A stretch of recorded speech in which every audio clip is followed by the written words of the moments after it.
Good afternoon, everyone. I'm Jennifer Pasley with the Georgia MBDA Business Center.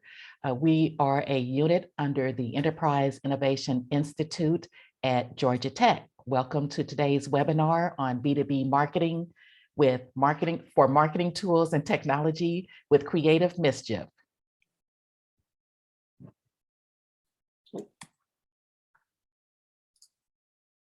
The Georgia MBDA Business Center is an organization on the Georgia Tech campus, and we work with MBEs to help scale their businesses. We do that in 4 different areas. We provide access to markets and opportunities. We help build capacity, provide resources and expertise, and we help in securing capital for businesses. We are one of 70 plus centers around the country. We're a part of the MBDA national office under the federal government. And we have a host of national organizations that help provide assistance to us on a daily basis as we work with MBEs. We also have local and state organizations and governmental entities that assist us. And this is our team located at Georgia Tech. We'd like to thank our sponsors, Comcast, EBCO, and Train Technologies. And today's programming is Navigating and Adjusting to the New Normal. It is a program that is funded by the U.S. Department of Commerce, Minority Business Development Agencies, Coronavirus Response and Relief Fund. So we are pleased to be able to provide today's marketing webinar on behalf of the Georgia MBDA Business Center and MBDA. Again, we welcome you and thank you for joining us. We'd like to thank our partners, Albany Community Together, the ATL Airport Chamber, Georgia Hispanic Chamber of Commerce, Georgia Micro Enterprise Network, Georgia Minority Supplier Development Council, Greater South Fulton Chamber of Commerce, and US PAC. And with that, I'd like to introduce Creative Mischief. Many of you have been with us over the past few weeks, learning more information about how to market your business, how to effectively and efficiently market your business. So we'd like to introduce Karen Murphy and Isham Colasetti with Creative Mischief, and they'll take it from here. Thank you. Thank you, Jennifer, and thanks to the Georgia MBDA Business Center for having us here today. And thank you all for being here with us today. And we're going to have a fun time looking at tools and technology for marketing. Today, we'll be exploring the question, what's the right marketing technology for you? As a small business, you need to acquire, engage, and retain your customers. And that means using technology and tools that can help you leverage your resources as efficiently and effectively as possible. Marketing technology companies have increased from 150 companies in 2011 to 3,500 and growing as of today. So given the landscape is littered with options from nearly every corner, from analytics to email to search to campaign optimization, really the list goes on and on. How do you even know where to start to evaluate and manage your options? So today we're going to run through several areas of marketing technology, how you might want to be thinking about them, and then we're going to be providing some examples of how to put them to use. I want to stop right now and just do a couple housekeeping items. First of all, if you wanted to ask a question, if you have a question for us, use the Q&A button. It's a little icon at the bottom of your Zoom. And we'll answer your questions during the QA session at the end of the presentation. I also wanted to remind everybody that access to this presentation will be emailed to you after the session. So now a little bit about Isham and I. So Isham, you want to take this? Yeah, so I'm Ishmael Colasetti. I founded Creative Mischief back in 2001. We've been doing this for a while. Karen has been with the company since pretty close to the beginning. We work with companies large and small, nonprofits, for-profits, a little bit of everything. It was one of the things that was exciting about having my own company is we could play around with a lot of different, have a lot of experience with a lot of different kinds of companies. And now we're starting to apply that to people and help them get ahead. And Karen? Okay, so we discussed that there are more than 3,500 marketing related technology companies, and that means choosing the right one can be very daunting. Look, we know that the greater the number of options, the more reticent people are to choose. Conversely, too much choice also can lead to people making simple snap judgments to avoid the hassle of wading through confusing options. So we've all been in this situation where with presented too many choices, it just, we sometimes we just freeze, or we decide to deal with it later, or we just go, hey, I'm going to grab this and do this. And it's not always the best option for us. Yeah, I call it the Chinese menu syndrome. Like when I go to a Chinese menu, I open it up. There's like, I don't know, 120 different things. And I try to read 4 or 5 of them, and then the waiter comes up and I end up ordering the same thing I ordered last time. Just because too many options, I go with what's familiar.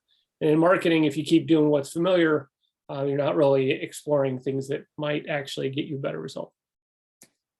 Right. And to complicate matters, we often look to technology to solve all our marketing or hope that it'll do all the work for us. Really, technology is just a tool that can enable or improve our marketing efforts. So here we say, marketing technology doesn't work without the marketing. So a lot of our clients, sometimes they'll come in and be like, oh, I bought this, huge system and I'm not sure why I did. I don't know how to implement. I don't know how to leverage it. So, Sorry. Yeah, we often will, like about 5 years ago, Pardot was one of those big companies that we used to run into clients all the time, where Salesforce and Pardot, they have a great sales team. They tell you, this is the tool that is going to solve everything. You're going to be able to get all this great insights. You're going to be able to do all this stuff. And then you sign a 2 or 3 year contract to use it.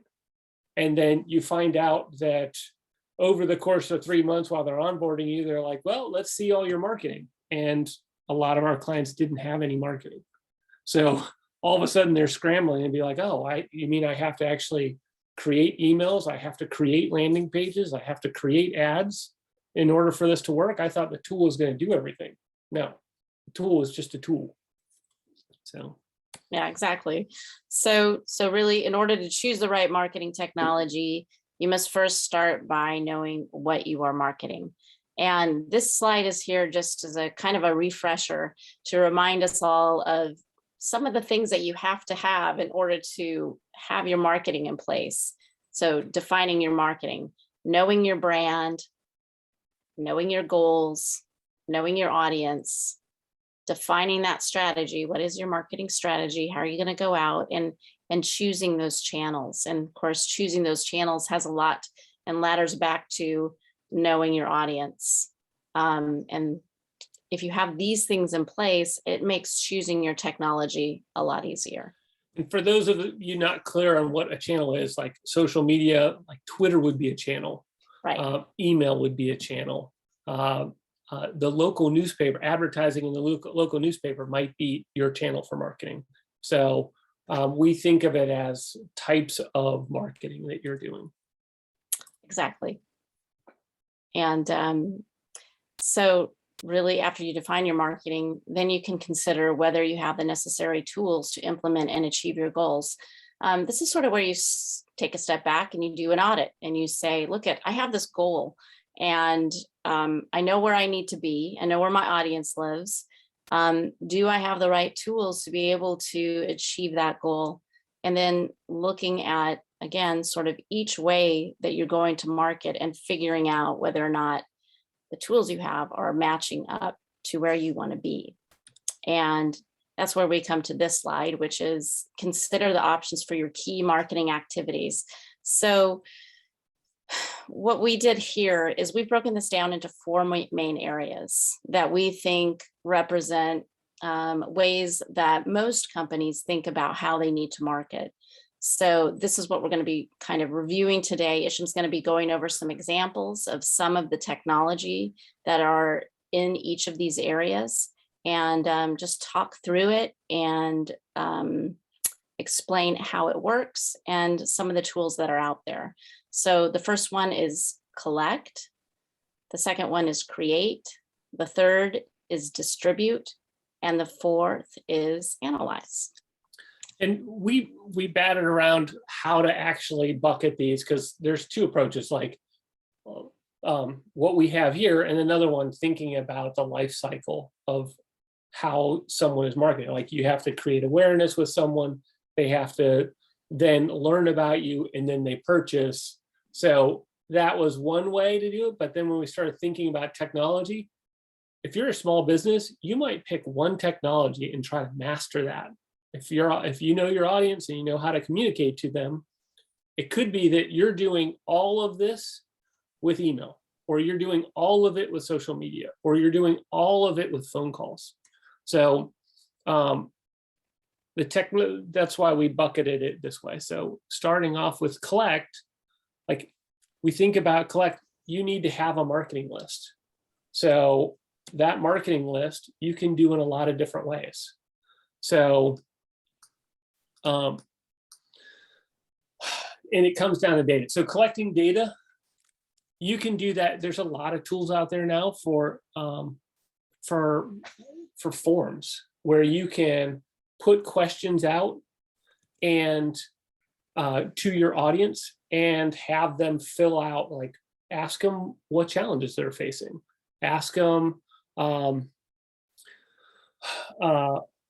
would they see the future of their business being, where are they having struggles. These questions, you ask a question, you ask for their name and email address, and while you're learning about what your audience needs, you're also learning who they are so that you can start marketing to them. So that's one great way to do it. You can do that through LinkedIn. You can do that through Facebook. I think both of them are doing forums now and polling. So that's a great way to learn more about your audiences. If that's not something you want to do, or something that you're not having good success with, there are a lot of services out there where you can buy the data. You can put together, you can say, my customer is this. You can say size of business, geographic location, the role they have within a company. We've got some clients where it is one role within a very large company that they're trying to target. So you can get very specific, and they can provide you contact information. The contact could have address, phone number, and email. And with those 3, you can hit someone up. You can send them something, print. Like I just read FedEx has a 99.7% open rate. So if you want someone to see what your business is about, FedEx them. FedEx also lets you know that they're going to get it in 1 or 2 days. So you can follow up with a call about the same time they're going to get it. So now they got your marketing in hand, and they got a phone call, and then you can follow up with emails as well if you can't get them on the phone. So there's ways that data can help you communicate to someone using multiple channels all at the same time. And then finally, that data needs to be stored somewhere. I know when you start, a lot of people will use Excel, and it's just like, here's the target audiences we're going after. But as your list gets larger, and as you have different different leads in different phases of closing, that's what this pipe drive does, is it allows you to put people in stages of buying. Like these are new contacts. These are new contacts that have gone to the website. These are new contacts that have requested a quote. Here's ones where the quote has been delivered, and then all the way to offers accepted.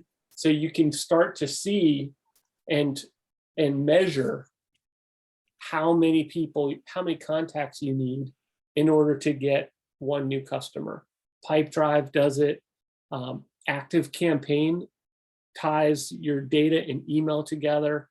HubSpot ties your data, your website, and email together.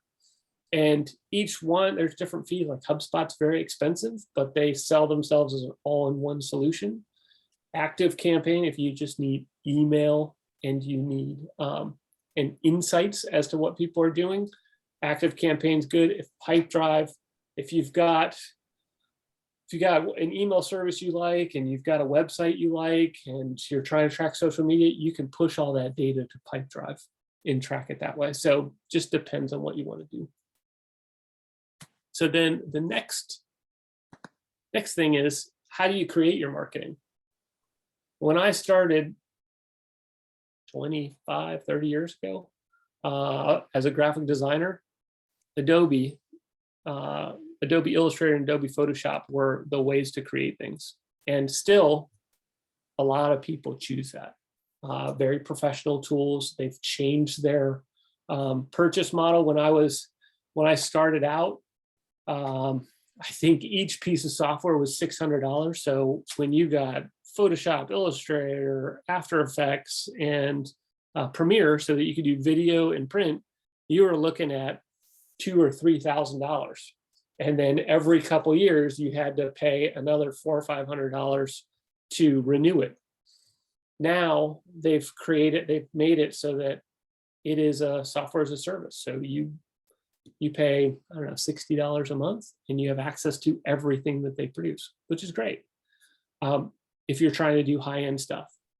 Canva, alternatively, is, my guess is some of you out there are already using Canva. We're getting asked to deliver a lot of our finished artwork as Canva files because people don't want to pay the large fees for Adobe. Even at $60 a month, it's still a lot of money. And Canva's just easier. So, and it works with like on your through your browser. It also works on your tablet. So it's a lot, and they provide a lot of pieces and parts that you can mix very easily. So they help with the ideation. We also, Microsoft is good. If a lot of you are businesses, chances are you do proposals. We do all our proposals in very beautifully formatted PowerPoint. So we spent the money to make sure that our PowerPoint deck is very polished. And then from there, we can create a lot of proposals very quickly. Also from Visual Frame.io, if you guys are wanting to put together video, that's a great tool to help you bring video together, edit video, and produce content. And then, yeah, there's also a lot of stock companies out there. iStock has been around forever. Pexels is a new one.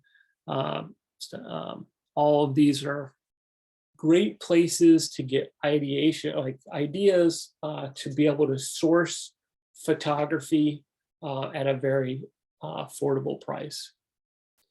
Then you get into, how do you create content? So for us, as well as most of our clients, coming up with ideas is tough. So there's actually sites out there. One of them is Content Idea Generator. It just comes up with ideas on content. You put in a subject, and then it spits out a lot of ideas on what you could write about. Some of these tools also will link you to a lot of articles so that you can do research and see how people are talking about it, so that you do your research that way.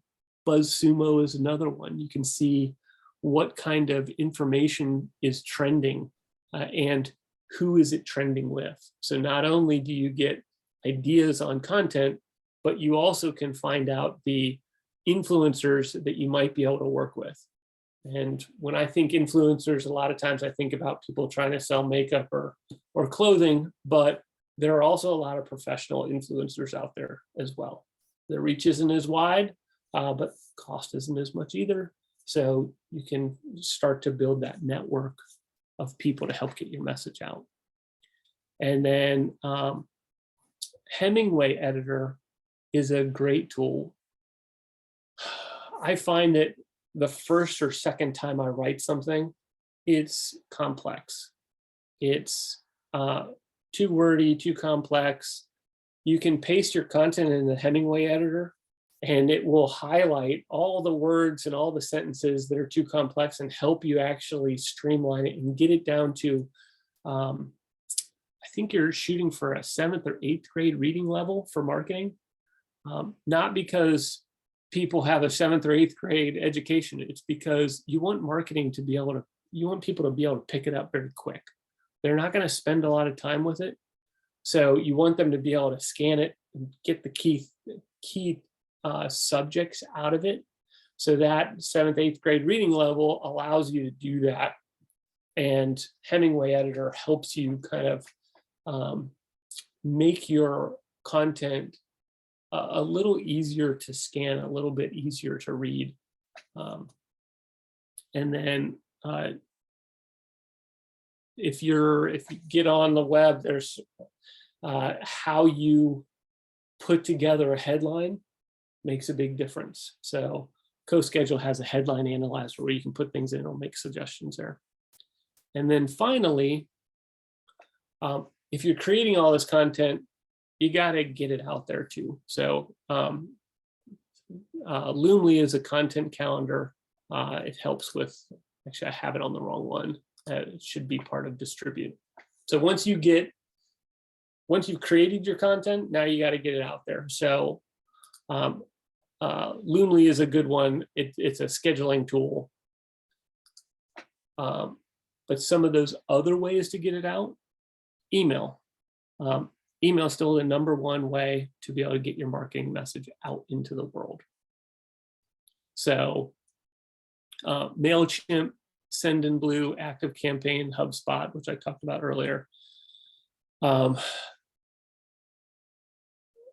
lot of times we find clients will use their Gmail account or use their Outlook account, and they'll be sending out to 30 or 40 people.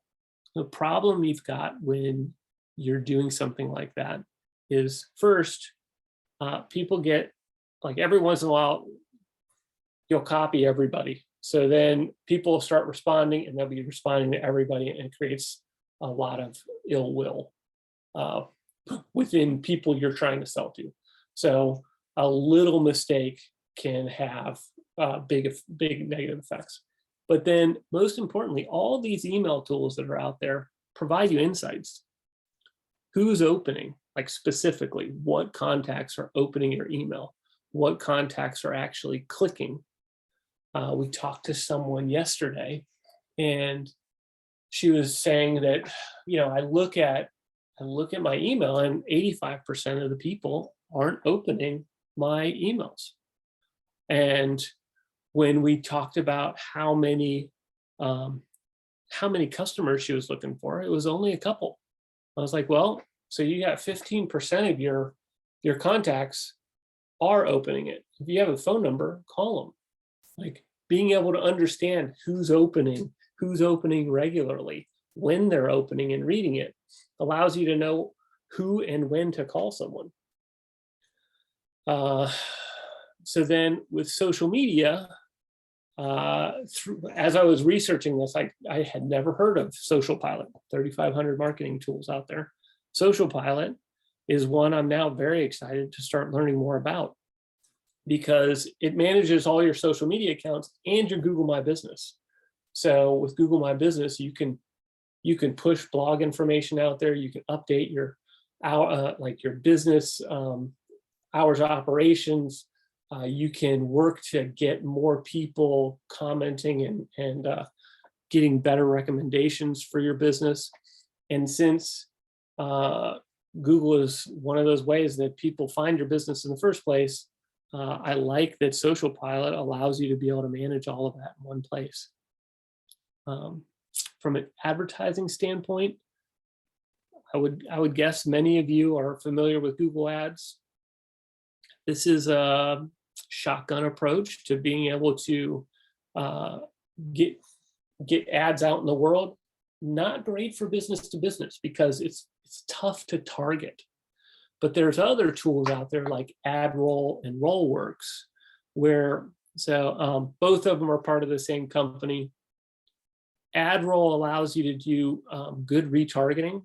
So if you send someone an email, they go to your website, you can have some code on there that says this person came to my website, and then AdRoll can start sending ads out using Google Ads to only people that have come to your website.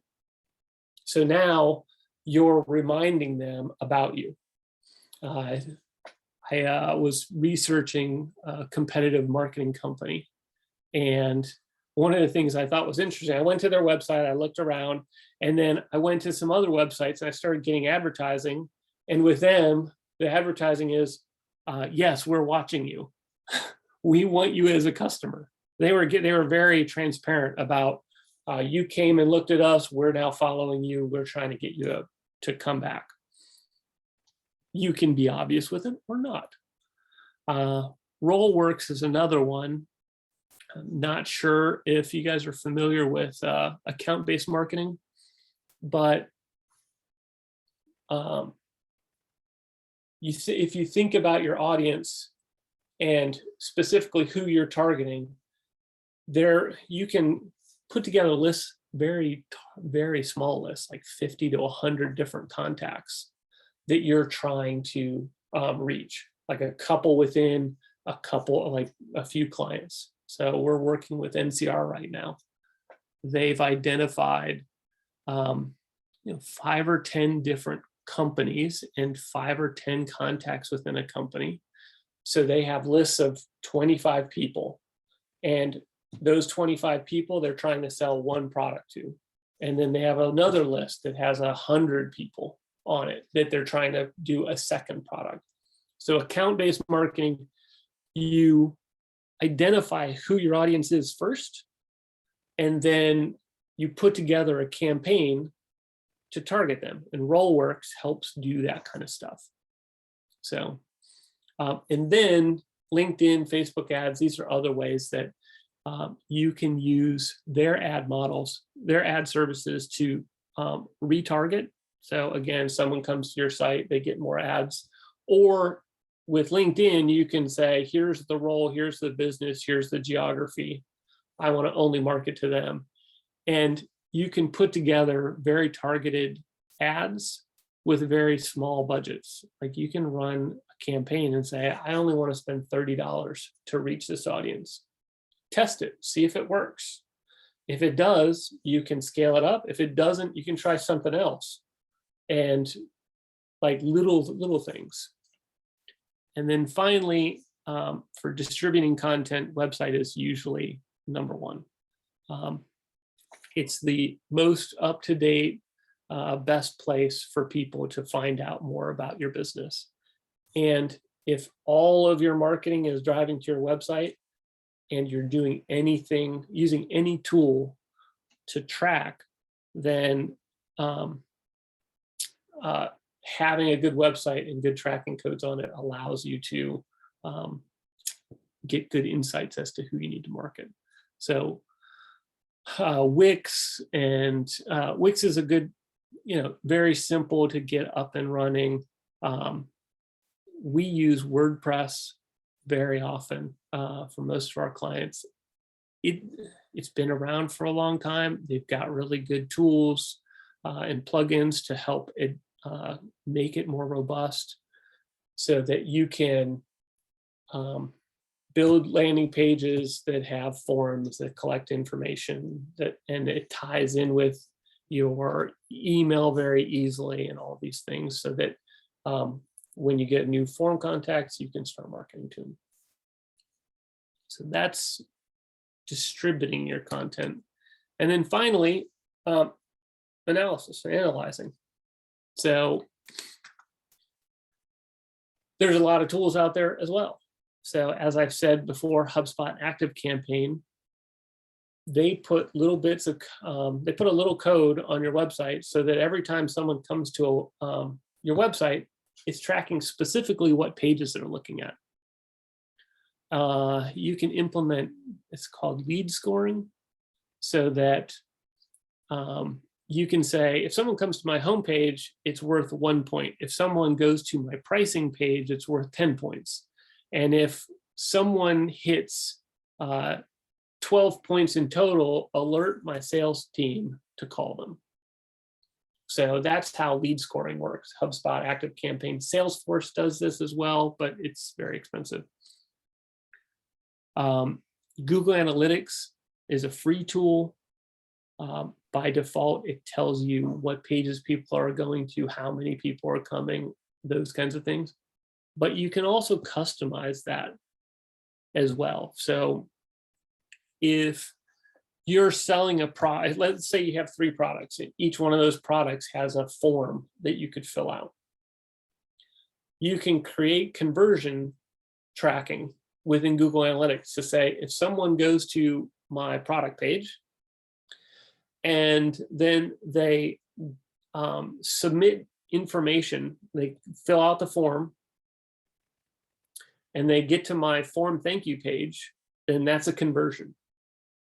And you can start tracking what kind of marketing you're doing that's driving to that page that's creating a conversion. So if you're using your channels of email and social media, and maybe a QR code on a poster, you can track each one of those using Google tracking codes, so that when they come to your website, you'll be able to say, okay, well, the QR code got 1 conversion, the email got 10 conversions, and the social media got 100. Well, now you know, spend more time in social. However, if email got the 100 or had more, you know where to focus your marketing, and that's the beauty of the analysis. I personally, Hotjar, I put it in there. I love this tool. It's very simple. They provide a couple really great utilities, but at its core, you can look at how people are browsing your website, and you can see how far down the page they're scrolling. It'll do mouse tracking, so it'll show you how people are looking and where their mouse is moving along the page and what they're clicking on. We had a client, e-commerce client, and what we were noticing is people got to this one page and then they would leave. And when we started looking at Hotjar, people were clicking on a photo we had that had 3 of the products in it, and they kept clicking on one of the products. So we changed that one photo, which was just supposed to be a graphic, and made it so that there was that you could click on it and it would take you to the product. And it created a 300% return. Like, it grew their sales 300% just by changing that image to a link. So understanding how people are looking at your page is real helpful. It could be that what you do is you see them using your page and they don't ever click on your big button that for your form. And that could be, you can start doing testing and say, okay, well, my button's blue. I want to change it to red and test it. One of the, I read about the Obama campaign, his first run. They had a team and all they did was analyze all of their media. They were doing, they had multiple channels. They wanted to learn specifically who liked what channels, and then they were testing landing pages nonstop. And they were doing stuff like moving the button up or down, changing the color, changing the size. And they kept testing back and forth. And every time they'd learn something, they would get rid of the thing that didn't perform as well, and they'd start using the thing that did. And then they would test something else and test something else. Analysis allows you to be able to do that. And they were able to generate a lot more return on their marketing just by understanding how people are using their site and making very simple updates. Google Analytics has tools to be able to help with that, where you can do A/B testing, which is pretty neat. Finally, I put Google Data Studio in here. If you've got a lot of data from a lot of different parts, you can push it all to Data Studio, and then you can create custom reports. So we worked with a company that was optimizing shipping, and they would help B2B companies with distribution. And we had a lot of different data that was coming so that you could learn the best way to optimize your costs associated to shipping. And we were able to do all that through Google Data Studio. It's complex, but if you know what data you're trying to get to and you know your data sources, you can hire someone to help you build that tool, and then it just keeps running. So I like that. And then actually, I'm going to jump back to Hotjar for a second. Hotjar also has forms that you can use. So in the bottom right, you can ask people questions of your site so that as they come, if they go to a couple pages, you can say, oh, if you go to this page, ask a question. So you can, back to that polling and data analysis, you can start polling and asking questions as people are going through your site, learning who they are, adding them into your data, then start creating content for them, and then move them into being new customers. So we covered a lot of different tools.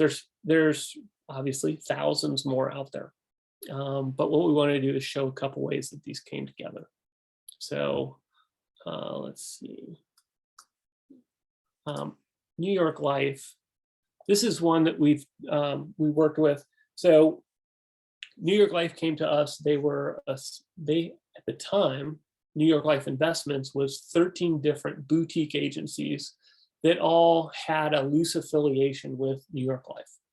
So some of them were doing muni bonds, some of them were doing ETFs, some of them, like, they had a lot of different products, and they kind of all worked as this company as a New York Life investment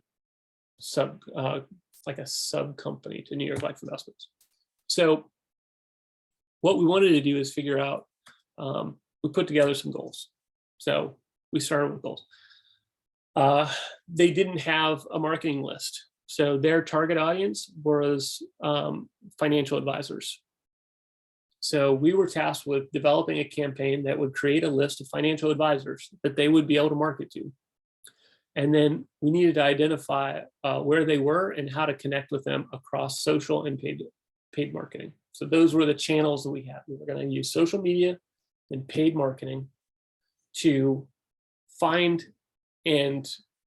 financial advisors and get them to fill out a form. And then once they filled out a form, we were going to feed them information about a specific product and try to get them to become a customer. And for them, if they found a financial advisor has a holding of a bunch of money for a bunch of clients.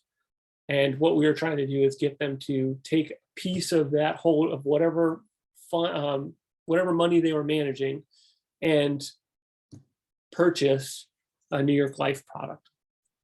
So then we wanted to learn from that campaign and make improvements. We ran over 20 campaigns over the course of 2 years. So what we did is we looked at the engagement pathway and what we wanted to do. So this is another way to look at financial advisors had to understand that there was a product out there that they that New York Life Investments had. So we created social and advertising to say, look at this product. And then as we're going, so we also had PR. So PR, banner ads, social media, and then we were doing emails.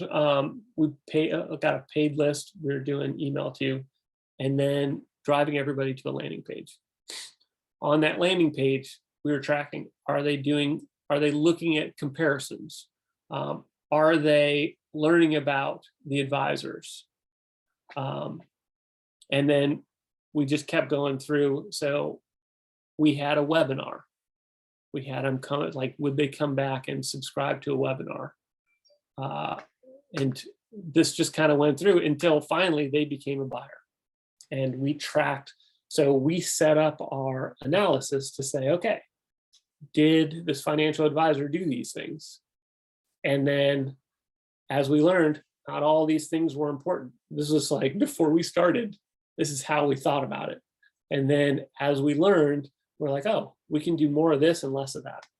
So we put together, the first campaign was for municipal bonds. So we did a campaign. In previous webinars, we talk about consistency as being important. New York Life Investment at the time didn't have they didn't have a brand of their own. So part of what we were trying to do is how do we show a consistent look? We provided multiple directions. We landed on this one, the idea of Muni. It was called a kangaroo campaign. So municipal bonds is in the middle of community. So it was like a little kangaroo pouch. So we had downloadable PDFs. We had large ads. We highlighted different of their advisors, all that kind of stuff. And then we were driving people back to a website. And on this website, we were tracking, did they download this update? If they downloaded the update, we knew they were very interested. If they clicked on these things, we knew they were kind of interested. And what we ended up doing is we created retargeted ads based on what they did. So if they were interested in an advisor, we sent them ads about the other, like, insights from the advisor. If they were interested in comparison, we had a post about the video that talked more about how to compare all these kinds of things. So from this, we were able to then do social posts that helped learn more, like help people learn more about the product. And at the end of the day, our campaigns included paid and social to raise awareness. We delivered 100% more top of the funnel leads. So top of the funnel is new contacts. So we ended up reaching, I think, 1 in 3 financial advisors across the country, which was about 110,000 financial advisors. And then through that follow-up campaign, we were able to convert 20% more leads than any campaign they'd done in the past to purchasing products. And it was our second campaign where we refined it. We did even better with MQL as marketing qualified leads. So this is someone who showed the right insights and could go to a sales call. So this is where the analysis came through. We were able to understand what worked, what didn't work, get better. United Way, we came to them. They had a marketing list of about 70,000 contacts. They had, they asked us to help them with their shoebox campaign, which helps women in shelters get toiletries for them and their children. So they were looking for us to capture repeatable marketing and create an event playbook. to increase donations, to capture volunteers, to grow certain audiences, create new opportunities across different counties, and create new crowdfunding processes and platforms, and finally to establish and reinforce United Way brand. So we had their marketing list, 70 something thousand people. We knew what county those people lived in, and that was about it. So we created a one-page website and some email campaigns. So email was on the right, where we talked about the program. We had a couple links that you could click on. So we created a challenge, like create the most interesting shoebox, decorate it, and then you could volunteer, and then you could donate. So we sent it to everybody on their list. We saw that only a few people actually cared about it. So then we created a smaller list, and the people that cared about it, we sent them more information. And those additional emails, it was all about ways you could get involved in the campaign. So we had 500% growth, I think, on that campaign. So the results, we identified who cared about this campaign.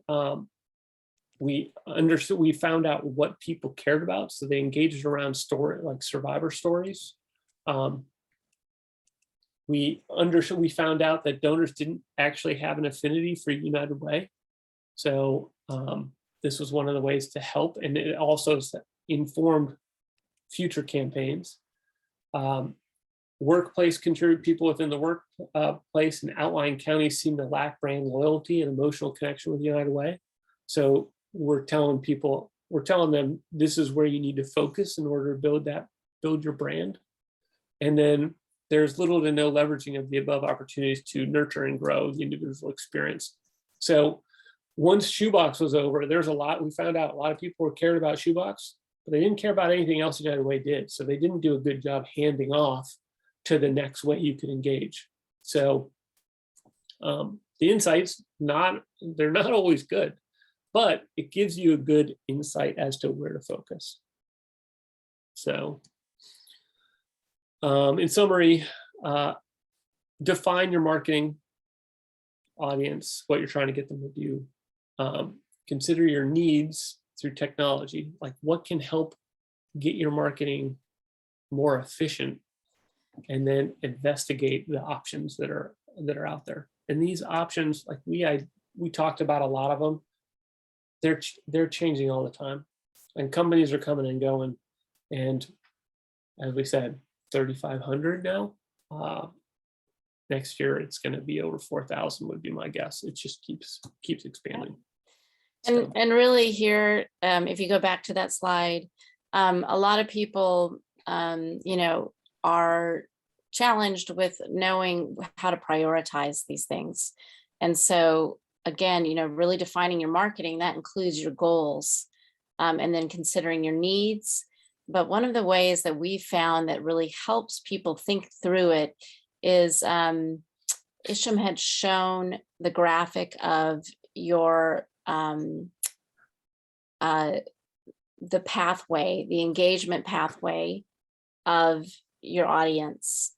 And if you're looking at this engagement pathway and you say, okay, I need to grow awareness. I need to get people, once they know about me, to consider, I need to have enough information there that they can make a choice about buying from me or engaging with me. And then once the engagement happens, I need to make sure that I can close that deal. A lot of times what will happen when we work with clients is there may be one area here that they want to specifically focus on. So for instance, the awareness, you might have a lot of contacts or networks, or you have a natural kind of opportunity where people kind of come to your company or find out about you, and you don't have to do a lot there. And you find yourself sitting in this place where you have maybe 20, 50, 100, maybe not even, maybe 10 people who you want to nurture from consideration into engagement. And really looking at this sort of pathway and deciding where you're going to make the most gains and where the greatest gaps are, and whether or not the technology you're going to use, what is it that's going to get you over the hump here, and that's, to me, one of the best ways to understand what your priorities are.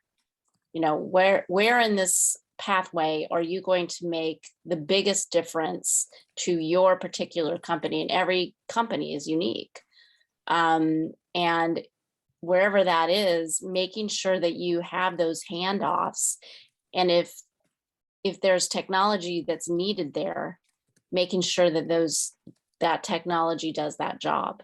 So I wanted to get to the questions because we had a lot of really great questions. Again, one of them was, since you can't do everything as a startup, how do you prioritize these activities and tools? And so I hope that helped in some ways. It really is individual to your company and where you are in the marketplace, where you are in your growth. But I don't know, Isham, if you have any thoughts about that in terms of, how do you prioritize? Where would you recommend people spend the most time? Is it in the awareness, consideration, or engagement stage? Is it in the collecting the data, or disseminating the data, or analyzing the data? Well, it really comes down to where are you now and what are you trying to do? So, right. That question is, there's a lot of ways we can handle that. I would say that we are doing these one-on-one sessions. They're free. Give us an outline of where you are currently with your marketing, and let's discuss what you're doing, and we can provide some very specific direction as to how to move forward in that one. Because it's very individual. Yeah, it is very individual. Yeah. It is very specific to your audience. So right. And your budget. Yeah, and your team. So what can you execute on? Right. So right. So another question: how is GoDaddy as a platform for? Personally, I don't like it. It's really good that it's affordable. So from that standpoint, it's good. However, it's also it can be slow, and then it's difficult to move. If your business grows and you're trying to move your website into a platform that is faster or allows more flexibility, you almost have to start over from scratch. So we personally, anytime a client comes to us with GoDaddy site, it's like, oh. But we understand that from a price standpoint, they do a great job. So, yeah, hopefully that answers it. Yeah. Another question is, what are the key pieces? Oh, I'm sorry. I'm going to go back to one of the first questions, and it was around text in terms of distribution. Yeah. Text tool. So, texting. Yeah, Send in Blue Active Campaign allows you to shoot out SMS messages and schedule them. So one of the other good things about those email systems is that if someone fills out a form, that can create an event called a trigger, and that trigger can then you can shoot out an email or shoot out a text from some of these campaigns. MailChimp has a partnership with someone that allows you to do SMS, but you have to manage two different subscriptions. But a lot of them, and I totally forgot. So SMS definitely is very effective. Right. And can be handled. through of these tools. So we have about 3 more questions. So just looking at managing time, and we'll get through them really quickly here. So one was, what are the key pieces of marketing tools in a new ABM department? Again, I think it really depends on understanding what's already there, what isn't there, where you are as a company also. Yeah, if you have the contacts, we're looking at Rollworks or something like that, email and a landing page, and then some advertising. So I think the ad budgets can be smaller because, again, you're targeting 50 to 100. They suggest for ABM campaigns not to have more than 100 people total in that campaign. So you're retargeting a very small group. So the ad prices are usually pretty low. So you've got email, landing page, and ads. So another question, this was a kind of a specific question, but I recently did a launch on one of my services and I was all over the place. I didn't end up sending out launch emails, so I only promoted it on social media. Do you recommend I still send the emails now, even though my launch ended? I would say absolutely.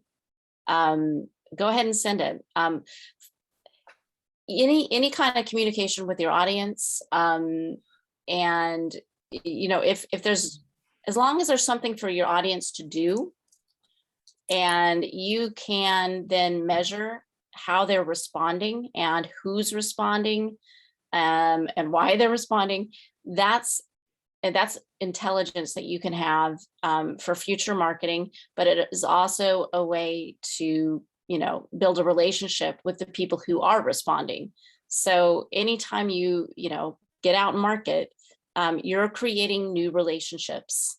So somebody else had asked around. Well, let me add to that real quick. Yes. The other thing is, just because you launched doesn't mean your customers do. That's true.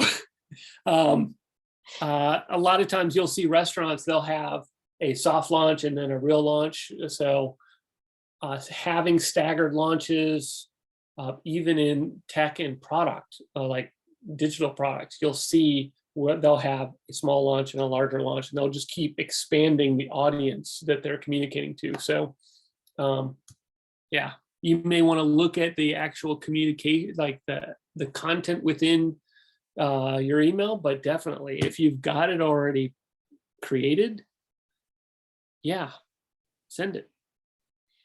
And then this is the last question we had on the Q&A.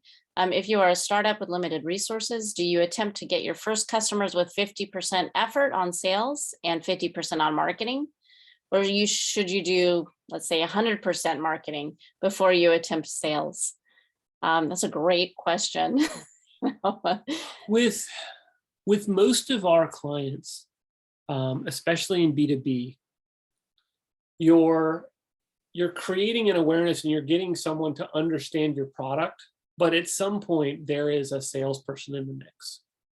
So think about your technology as a way to filter down to understand who to be calling.